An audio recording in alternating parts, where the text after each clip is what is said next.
Comment pouvons-nous maintenir le feu sur notre autel de prière? Pourquoi devons-nous maintenir la puissance ou le feu de notre autel de prière? Vous allez remarquer que tout élément mentionné sur la prière du Notre Père est prescrit pour un engagement quotidien. Notre Père qui es aux cieux, que ton nom soit sanctifié, que ton règne vienne, que ta volonté soit faite sur la terre comme aux cieux. Et ensuite, donne-nous aujourd'hui notre pain quotidien. Et pardonne-nous nos offenses comme nous pardonnons aussi à ceux qui nous ont offensés. Ne nous soumets pas à la tentation, mais délivre-nous du mal. Alors donne-nous aujourd'hui. Cela est prescrit pour un engagement quotidien.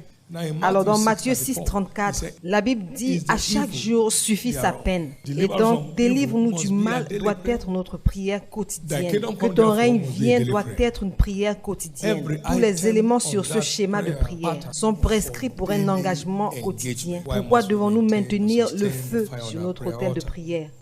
Alors la parole qui dit « Donne-nous aujourd'hui notre pain quotidien et délivre-nous du mal » montre clairement que c'est vrai. Et donc nous devons nous engager continuellement dans la prière pour l'avancement du royaume au quotidien, C'est la raison pour laquelle le feu sur notre autel de prière doit continuer de brûler. Et nous ne devons pas lui permettre de s'éteindre. La prière pour l'avancement du royaume, c'est une opportunité pour chaque croyant de rester dans le service de Dieu jusqu'à son vieil âge. Et aussi longtemps que vous allez rester dans le service, votre salaire continuera de tomber. Malgré votre âge, aussi longtemps que vous êtes activement en opération dans toute organisation, dans toute coopération, vous y travaillez, alors votre salaire continue. Cela veut dire que vous avez l'opportunité d'une vie sans retraite, de demeurer productif et fructueux jusqu'à ce que Jésus vienne. C'est pour cela que le feu sur notre autel de prière doit continuer de brûler, pour que nous continuions de profiter des bénéfices de l'intendance au quotidien dans notre vie. Il y a des gens ici, si Jésus tarde à venir, même à l'âge de 100 ans, vous resterez toujours une vigne fructueuse. Vous serez une branche fructueuse de la vigne qui est Jésus. Il dit, je suis la vigne et vous êtes les branches. Et toute branche de la vigne a été consacrée comme une branche fructueuse. Et selon le psaume 92, même au vieil âge, vous avez toujours l'opportunité de porter des fruits.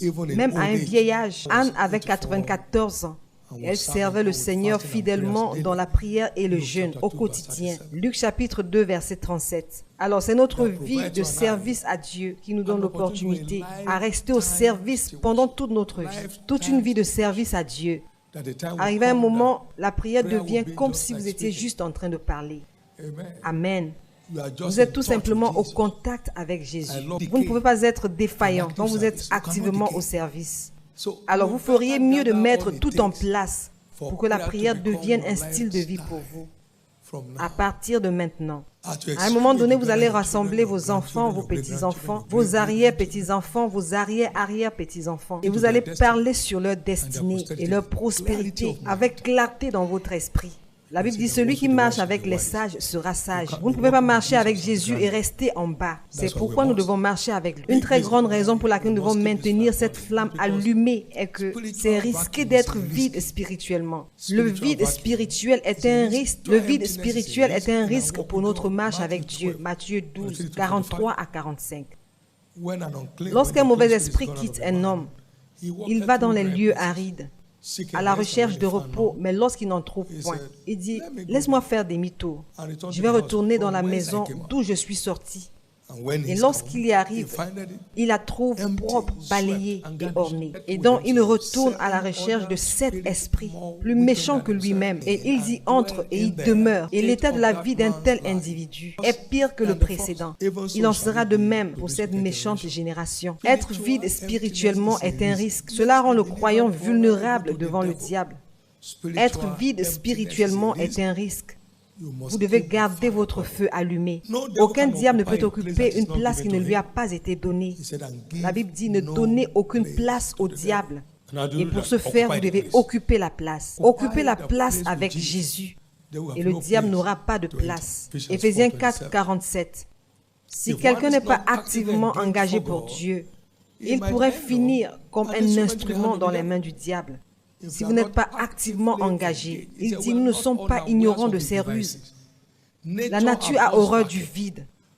Soit vous êtes engagé avec Dieu, soit le diable viendra vous engager. 2 Corinthiens 2, 11. Nous devons nous réveiller. Romains 13 et verset 14. Mais revêtez-vous du Seigneur Jésus-Christ et n'ayez pas soin de la chair pour en satisfaire les convoitises. Restez occupés, demeurez fructueux, demeurez productifs. Engagez-vous dans des responsabilités spirituelles. La continuité dans le service pour le royaume qui implique la prière. Je veux dire la prière et le jeûne pour le salut des âmes.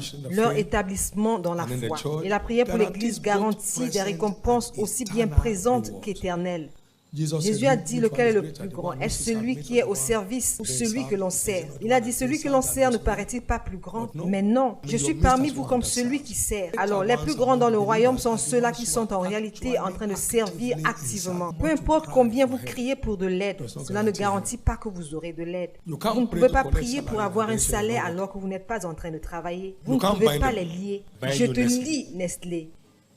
Je reçois de l'argent de toi aujourd'hui.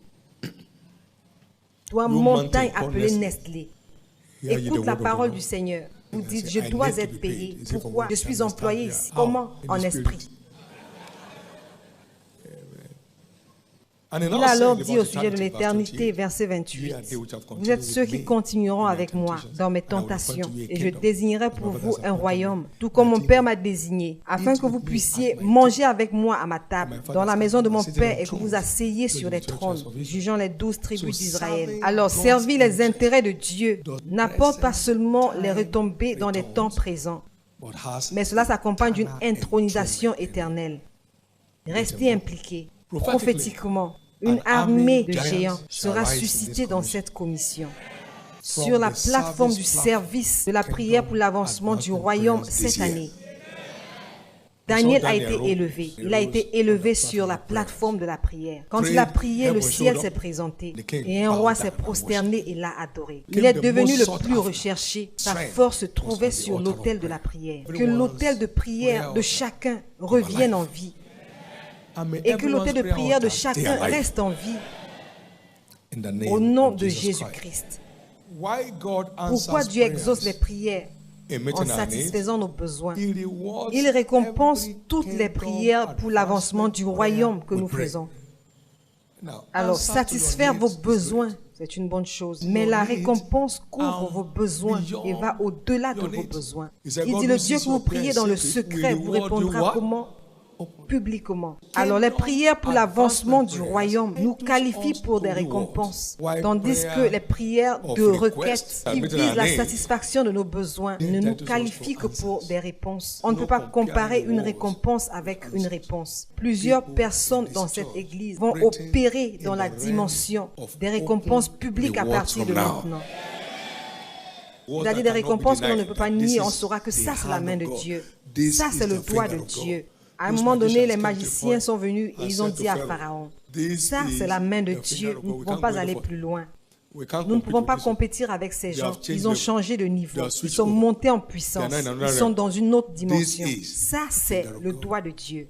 Tout mouvement de l'esprit que nous avons dans cette commission aujourd'hui est provoqué et maintenu sur l'autel de prière. Provoqué et maintenu sur l'autel de prière. Dans Habakkuk chapitre 3 verset 2, ils étaient en prière. Accomplis ton œuvre, ô Éternel. Dans le cours des années, manifeste ta puissance. Dans ta colère, souviens-toi de la miséricorde. Et la prière a commencé. Tout mouvement de Dieu est provoqué par la prière. Et tout grand mouvement de l'esprit peut être maintenu par la prière. Actes chapitre 6, la Bible nous dit qu'il continuait dans la prière. Et ensuite le feu est venu.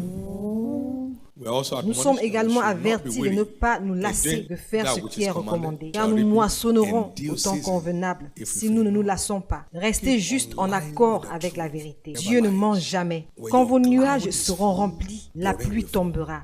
Gardez le feu de votre autel de prière allumé, c'est pour votre bien. Cela vous réserve un avenir que le travail ne peut jamais vous accorder. Il dit recherchez d'abord le royaume de Dieu et toutes ces choses que les autres se tuent pour obtenir vous seront ajoutées. Toutes ces choses, pas quelques-unes, pas certaines d'entre elles, toutes ces choses Néhémie n'avait jamais cherché à être dirigeant. La passion l'a conduit afin qu'il voie la beauté, la gloire, la ville de Dieu restaurée. Et en le faisant, il est devenu gouverneur. Restez juste actif, restez actif. L'avenir est au-delà de toute imagination. Restez-y tout simplement. Pourquoi devons-nous y rester? Aussi longtemps que le royaume de Dieu va continuer d'avancer, le temple de la prière doit continuellement être élevé. Je bâtirai mon église et les portes de l'enfer ne prévaudront pas contre elle. Aussi longtemps que l'église doit continuer de grandir, les prières doivent continuellement être élevées afin que nous puissions nous donner continuellement à la prière, pas à la distribution de la nourriture, continuellement à la prière et à la parole. Et ensuite, le nombre de disciples a grandement augmenté à Jérusalem. Alors, aussi longtemps que des personnes non sauvées resteront dans nos rues, des prières d'intercession pour le salut de leurs âmes doivent être élevées. Les opportunités sont illimitées. Aussi longtemps qu'il y a toujours des hommes et des femmes qui ne sont pas encore établis dans la foi, des prières doivent continuellement être élevées. Aussi longtemps que le méchant tiendra toujours certains croyants en captivité, et nous le savons, la prière doit continuer pour leur libération. Alors l'opportunité est illimitée et a plusieurs facettes. Aussi longtemps que les croyants ont toujours besoin de la guérison et de la délivrance, des prières doivent continuellement être élevées pour eux. Aussi longtemps que les croyants ont encore besoin de percer dans un domaine comme dans l'autre, des prières doivent être élevées continuellement pour eux. Aussi longtemps que le méchant va continuer dans sa méchanceté, des prières de vengeance doivent être élevées continuellement et plus violemment pour bloquer la voie au diable et à ses agents. Puis-je entendre votre amen? Mais quelle opportunité de servir Dieu de façon fructueuse et avec impact et être abondamment béni en retour. Engagez-vous. Nous avons tous ces manuels de prière d'intercession. Engagez-vous. Engagez-vous. Aussi longtemps qu'on a plus besoin d'ouvriers dans le champ de la moisson, les prières doivent être continuellement élevées pour eux, pour activer l'esprit des saints. Je veux dire, nous devons prier pour activer l'esprit des saints. Alors vous voyez, vous ne pouvez pas gagner votre vie là où vous ne travaillez pas. Vous ne pouvez pas être promu là où vous n'êtes pas en train de servir.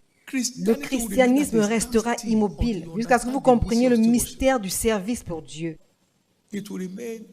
Il restera immobile. Personne n'a jamais été éligible pour le changement de niveau dans une organisation où il ne sert pas. Il n'est pas qualifié pour un salaire. Comment va-t-il donc être qualifié pour la promotion?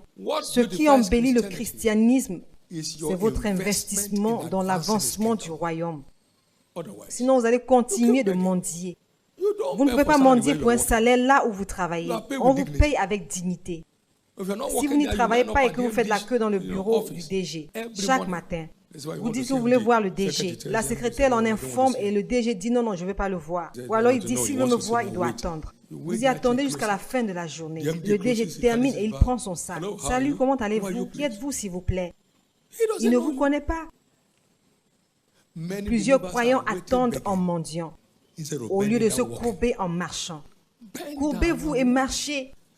Et vous n'allez mendier pour rien au monde dans votre vie. Ces choses vous seront ajoutées avec couleur et dignité. Courbez-vous et marchez. Courbez-vous et marchez.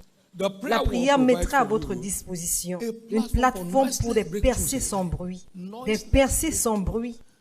Personne n'arrive à voir votre sueur, mais ils ne peuvent pas nier votre progrès. Vous changez juste de niveau. Vous ne faites qu'aller de l'avant. Vous ne faites qu'occuper de nouveaux territoires. Parce que chaque fois qu'ils voient votre investissement dans le secret, il vous récompense ouvertement. C'est un investissement dans le secret qui garantit une récompense publique. Engagez-vous à cela. Engagez-vous à cela. Ça, c'est la clé pour des percées sans bruit dans la vie. C'en est la clé. Écoutez ce qu'il dit. Son chef sera tiré de son sein. Son dominateur sortira du milieu de lui, car qui oserait de lui-même s'approcher de moi, dit l'Éternel. Au milieu d'un réveil, toute personne qui a le cœur engagé change de niveau surnaturellement. Il part d'un citoyen ordinaire et mendiant pour devenir un noble dans le pays. Il est parti de paysan pour devenir dominateur. En s'engageant dans son cœur à chercher l'Éternel. Il n'est pas seulement question des winners engagés. Vous pouvez être de cette église et être juste assis. Nous prions que chaque membre engagé reçoive une récompense publique. Je ne peux pas prier pour que vous ayez une récompense ouverte alors que vous n'avez pas d'investissement. Vous ne pouvez pas avoir de dividende alors que vous n'avez pas d'investissement. La Bible dit, on ne se moque pas de Dieu. Ce qu'un homme sème, il récoltera. Nous devons semer des semences spirituelles avec tout le zèle que nous avons. Si vous semez dans l'esprit, vous allez récolter la vie éternelle. Vos retombées couvriront vos enfants, les enfants de vos enfants dans leur génération. Vous continuerez de récolter même ce que vous ne pouviez pas imaginer. Ces choses se présentent juste à vous. L'investissement spirituel est l'investissement la plus sage que quelqu'un puisse faire. L'investissement spirituel est la plus intelligente. Galates 6, 7 et 8. La Bible dit, ne vous y trompez pas, on ne se moque pas de Dieu. Ce qu'un homme aura semé, il le moissonnera aussi. Celui qui sème pour la chair, moissonnera de la chair la corruption. Mais celui qui sème pour l'esprit, moissonnera de l'esprit la vie éternelle. Alors je dois vous dire la vérité. Je n'ai jamais eu de temps d'abaissement.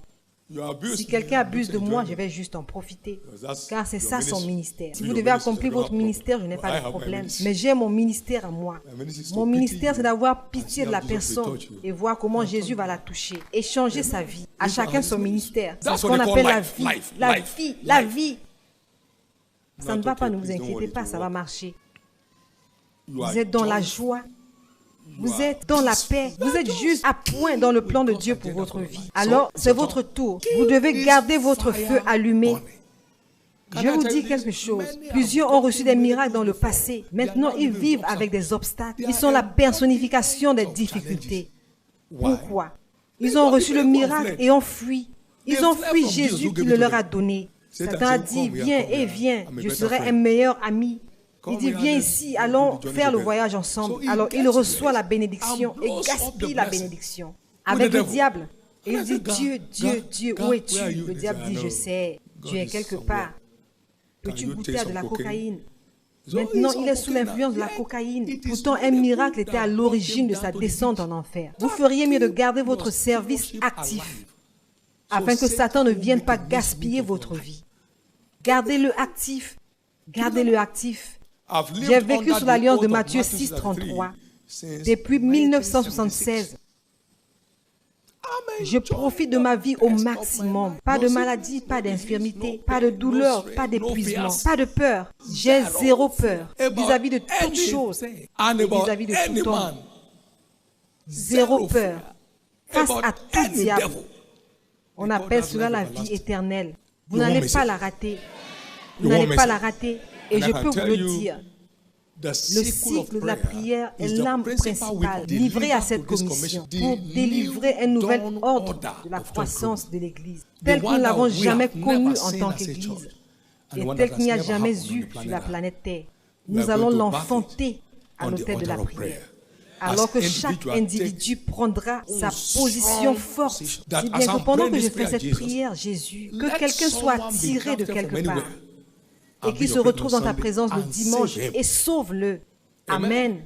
Et je vous assure que Dieu peut vous pointer du doigt en disant, hé, voilà l'homme pour qui tu as prié. Nous allons démontrer une expérience de laboratoire sur la prière. Alors tenez-vous prêts. Il n'est pas question de la longueur de votre prière.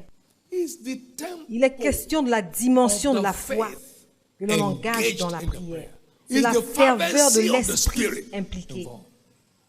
Ne regardez pas votre horloge en disant, je vais prier pendant 15 minutes. Vous entrez dans la prière pour produire des résultats. Ça n'a rien à voir avec le temps. Quand je priais pour que Jésus me donne 1000 âmes ici en un mois, peut-être durant le temps d'intercession pour la supplication personnelle. 8 minutes. Jésus, Jésus, je veux 1000 âmes ce mois. Oh Jésus, je veux. Et il a fait. Et j'ai dit, ah, Jésus, tu as exaucé cette prière si vite. Maintenant, je veux 1000 âmes cette semaine. Et il a fait. Et comment se fait-il? Tout un homme, toute une femme que vous êtes. Vous n'arrivez pas à prier pour que 12 personnes entrent dans le royaume. En une année? Non, vous ferez mieux que cela. Je dis, vous ferez mieux que cela. Vous ferez mieux que cela. Je suis en train de vous dire à quel point la prière est puissante pour la récolte des âmes dans le royaume. Allez et engagez-vous-y. Laissez-moi terminer avec ceci ce soir, et cela va également vous aider à prendre une position ferme dans ce grand mouvement. Quelqu'un va demander, mais pourquoi ce désir incessant pour la croissance de l'Église? Que se passe-t-il? Ce désir pour la croissance de l'Église n'est pas une ambition, mais une pure poursuite de la grande commission. Que l'ai-je appelé? Une pure poursuite de la grande commission. Vous vous souvenez de Matthieu 28, versets 18 à 20. Allez partout dans le monde entier et prêchez l'évangile. Verset 19. Enseignez toutes les nations, baptisez-les. C'est ce qu'on appelle la grande commission. Ça veut dire se lever et empêcher les âmes de périr. Ce n'est pas une obsession pour l'accomplissement, mais c'est notre véritable réponse au mandat divin sur chaque croyant. C'est simple. Vous ne m'avez pas choisi, je vous ai choisi afin que vous portez plus de fruits et que vos fruits puissent demeurer. Amenez-les dans la maison de Dieu afin qu'ils puissent y demeurer pour toujours. Vous êtes une nouvelle créature et maintenant vous êtes ordonnés comme ambassadeurs pour réconcilier le monde avec Dieu. C'est au mandat sur la vie de tous les croyants que nous répondons dans l'amour. Cela n'est pas sorti du désir de devenir une grande église. Non, mais une preuve pure de notre amour pour Dieu. Est-ce que tu m'aimes? Garde mes brebis. Si tu m'aimes, garde mes brebis. C'est la preuve la plus authentique de notre amour pour Jésus. Il a répété cela 3 fois. Quelqu'un dirait, ok, les brebis sont ceux qui sont à l'église. Il a dit, il y a d'autres brebis qui ne sont pas de ce troupeau. Je dois également les amener. Alors ce verset est en train de dire qu'il y a des gens qui sont ordonnés pour la vie éternelle. Allez les chercher. Allez les ramener. Il y en a qui sont ordonnés pour la vie éternelle. Acte 13, 48. Allez les ramener. Allez les ramener. Et alors, c'est ce que nous sommes en train de faire. Nous sommes dans une mission pour ramener ceux qui sont ordonnés pour la vie éternelle. Et alors, s'il vous plaît, comprenez-le. Nous ne nous sommes jamais adonnés à la compétition. Avec quelque église que ce soit, ou ministère dans toute nation du monde jusqu'aujourd'hui. Et ce ne sera jamais le cas. 2 Corinthiens chapitre 10, verset 12. La parole dit, en se comparant entre eux-mêmes, ils ne sont pas sages. Nous ne sommes pas en compétition et nous n'avons jamais été en compétition. Nous nous alignons simplement aux demandes de l'heure. S'il vous plaît, comprenez-le. Ça, c'est le battement du cœur de Dieu pour l'heure. Nous sommes dans l'ère des multitudes dans le corps du Christ. Toutes les nations vont converger dans l'église de Christ. De Sion sortira la parole de l'Éternel, et l'Éternel, et l'Éternel. Et du quart de Sion sortira la loi, et de Jérusalem la parole de l'Éternel. Michée chapitre 4, verset 2. C'est ça notre mission. Nous sommes à point avec le plan de Dieu pour la fin des temps. Donc soyez fortifiés. Nous ne recherchons rien. Nous recherchons ce que Jésus recherche. Il recherche les âmes et nous recherchons les âmes. En conclusion, toute vérité des Écritures est valide pour tous les temps et est applicable à quiconque est intéressé. La prière prioritaire qui dit que ton règne vienne est valide pour tous les temps et elle s'applique à quiconque est intéressé. Et la parole qui dit recherchez d'abord le royaume des cieux et toutes ces choses vous seront données par-dessus est valide pour tous les temps et est applicable à quiconque est intéressé. Applicable à quiconque est intéressé. Je dois vous dire ceci par l'Esprit de Dieu. Le genre de géants qui vont être suscités dans cette commission, dans ces temps de la fin, le monde n'en a jamais témoigné. Si on vous disait qu'à un moment donné, la plus grande église au monde se trouverait au Nigeria, il y a des années de cela, serait-il facile pour vous de l'accepter? De la même manière, ce que le monde n'arrive pas à saisir maintenant va commencer à être suscité comme des géants dans cette église. Vous allez être frappé par un secret divin quelque part.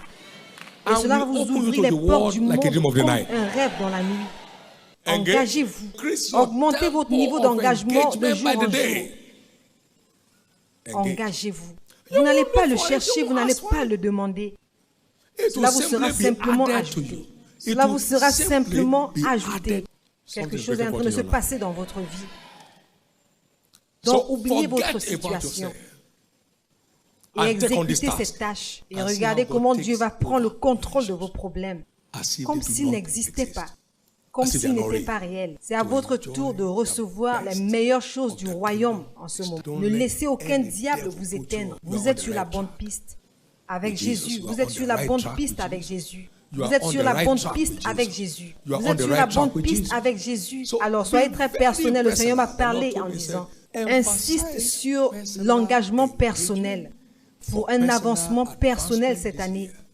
Parce que cela ne promeut pas les groupes, mais cela promeut les individus. Ça ne profite pas aux groupes, ça profite aux individus. Cela ne récompense pas les groupes, cela récompense les individus.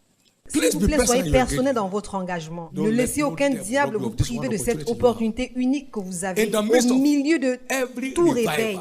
Une armée de géants est suscitée. Tout au long de l'histoire, au milieu de tout réveil, il y a toujours une armée de géants qui est suscitée. Vous ne raterez pas votre place ici. Vous ne raterez pas votre place ici. Lorsque l'Esprit du Seigneur est arrivé dans la vallée des ossements desséchés, une grande armée de Dieu s'est levée. Un réveil est un mouvement de l'Esprit. Lorsque ce souffle est arrivé, les cadavres, ils se sont levés au milieu de cette vallée-là, comme une armée puissante pour Dieu. Alors je prophétisais comme il m'a été demandé, et le souffle est entré en eux. Ils sont revenus en vie. Une armée excessivement grande. Une armée excessivement grande.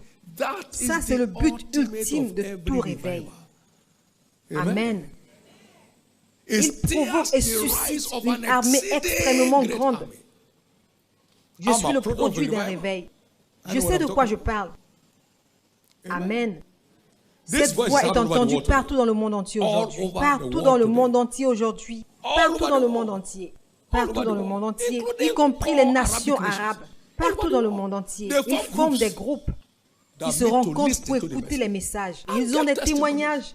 Il n'y a personne ici qui ne soit un candidat pour cette armée excessivement grande. Alors prenez place et déterminez une cause pour vous-même. Définissez vos projets du royaume pour l'année et engagez-vous à cela en faisant confiance à Dieu pour des résultats. Jésus est Seigneur. Levez votre main droite vers le ciel. Le feu sur mon autel de prière ne s'éteindra pas. Allez-y prier. Allez prier. Le feu sur mon autel de prière ne s'éteindra pas. Le feu sur mon autel de prière ne s'éteindra pas. Le feu sur mon autel de prière ne s'éteindra pas. Le feu sur mon autel de prière. Alors aide-moi Jésus. Aide-moi à maximiser cette plateforme de culte pour le changement drastique de mon histoire. Pour le déblocage de mon avenir. Aide-moi Saint-Esprit. Recevez maintenant un baptême vrai de l'esprit de grâce et de supplication. Recevez un baptême vrai de l'esprit de grâce et de supplication. Recevez un baptême frais de l'esprit de grâce et de supplication. Merci Jésus. Béni soit ton nom. Au nom précieux de Jésus. Au nom de Jésus-Christ. Au nom de Jésus-Christ. Alors passez du temps au quotidien. Que ton règne vienne. Passez du temps à prier. Seigneur, permets que quelqu'un soit sauvé pendant que je prie maintenant. Saint-Esprit, retrouve-le. Saint-Esprit, convainc cette personne. Saint-Esprit, attire-le vers l'intérieur. Ange éternel, allez localiser une personne pour moi aujourd'hui, derrière ces murs. Localisez-le, amenez-le à l'église. Vous allez voir comme par des blagues, des multitudes vont se rassembler. Amen. Nous avons plus que ça. Acclamez le Seigneur.